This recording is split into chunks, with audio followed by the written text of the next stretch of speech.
نحمدہ ونصلی علی رسولہ الکریم اما بعد۔ میرے دوستو، جب اللہ تبارک و تعالیٰ کسی انسان کی زندگی میں اچھا موڑ لانے والے ہوتے ہیں تو 4 نشانیاں ظاہر فرماتے ہیں۔ وہ کون سی نشانیاں ہیں میں آپ کو بتلاتا ہوں، میری بات کو توجہ سے سنیں۔ کتابوں میں ایک واقعہ لکھا ہے کہ ایک آدمی بہت بڑا مالدار تھا، اللہ نے اس کو مال بھی دیا تھا، دولت بھی دی تھی، پیسہ بھی تھا، صاحب ثروت آدمی تھا۔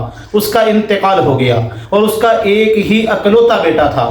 جب اس کا انتقال ہوا تو یہ اس کا جو اکلوتا بیٹا تھا یہ سارے کے سارے مال کا وارث بن گیا۔ اب اس کو جو ہے وہ مال مفت میں ملا تھا، اور آپ کو پتہ ہے جو مال بغیر مشقت کے، بغیر محنت کے مفت میں ملا ہو تو انسان عام طور پہ اس مال کو غلط جگہ پہ استعمال کرتا ہے۔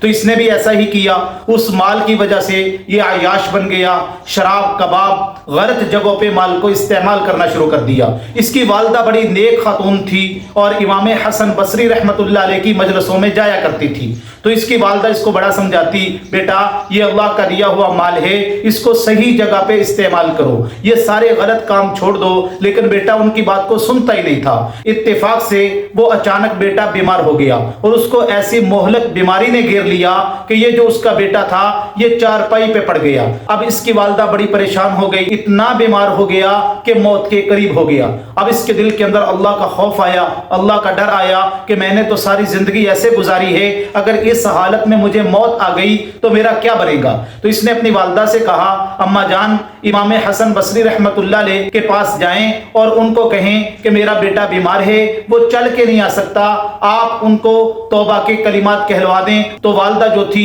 اس نے دوپٹہ لیا، پردہ کیا اور امام حسن بصری رحمت اللہ علیہ کی مجلس میں چلی گئی۔ کہنے لگی، امام صاحب بات یہ ہے کہ میرا بیٹا بہت بڑی زندگی موت کی کشمکش میں ہے، ساری زندگی اس نے نافرمانی کی ہے، آج وہ توبہ کرنا چاہتا ہے، آپ آئیں میرے بیٹے کو توبہ کروا دیں۔ ان کو توبہ کرنے نہیں آتی۔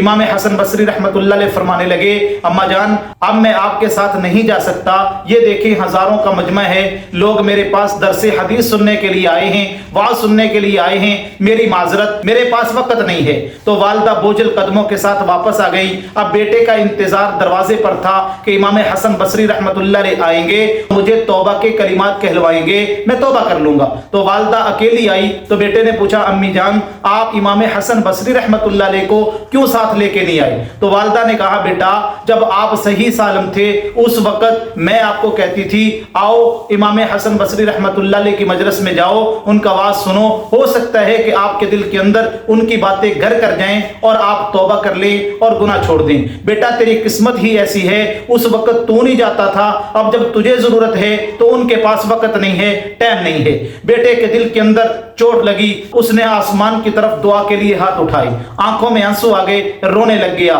کہا یا اللہ تو غفور الرحیم ہے، تو کسی اپنے بندے کی توبہ کو قبول کرنے کے لیے امام حسن بصری رحمت اللہ علیہ کا تو محتاج نہیں ہے، اللہ تو بہت محبت کرنے والا ہے، اللہ تو 70 ماؤں سے زیادہ اپنے بندے سے پیار کرنے والا ہے۔ یا اللہ میں نے ساری زندگی تیری نافرمانی میں گزار دی، اللہ میں سچے دل سے توبہ کرتا ہوں، اللہ میری توبہ کو قبول فرما لے اور میرے گناہوں کو معاف کر دے۔ اس بچے نے اللہ تبارک و تعالیٰ سے رو رو کے دعا کی اور آخری وقت میں یہ کلمات کہے، استغفر اللہ ربی من کل ذنب واتوب الیہ لا الہ الا اللہ محمد الرسول اللہ، یہ کلمات کہے اور دنیا سے چلا گیا۔ اب جب یہ فوت ہو گیا تو والدہ چارپائی پہ بیٹھ کے رونے لگی، اس نے محلے والوں کو خبر دی کہ میرے بیٹے کا انتقال ہو گیا ہے۔ امام حسن بصری رحمت اللہ علیہ کے پاس گئیں، کہنے لگی، امام صاحب میرا بیٹا دنیا سے جا چکا ہے، بڑا نافرمان تھا، اللہ کا باغی تھا، میں آپ کے پاس آئی تھی آخری وقت میں کہ میرے بیٹے کو توبہ کروا دیں، آپ کے پاس وقت نہیں تھا، تو وہ تو دنیا سے جا چکا ہے، آج آئیں اور میرے بیٹے کا جنازہ پڑھا دیں۔ تو امام حسن بصری رحمت اللہ علیہ کہنے لگے، جس انسان نے ساری زندگی اللہ کی نافرمانی کی ہو، اللہ کا باغی بن کے زندگی گزاری ہو اور اس نے ایک دن بھی مسجد میں آ کے نماز ادا نہ کی ہو، ایسے بندے کا میں جنازہ نہیں پڑھاتا۔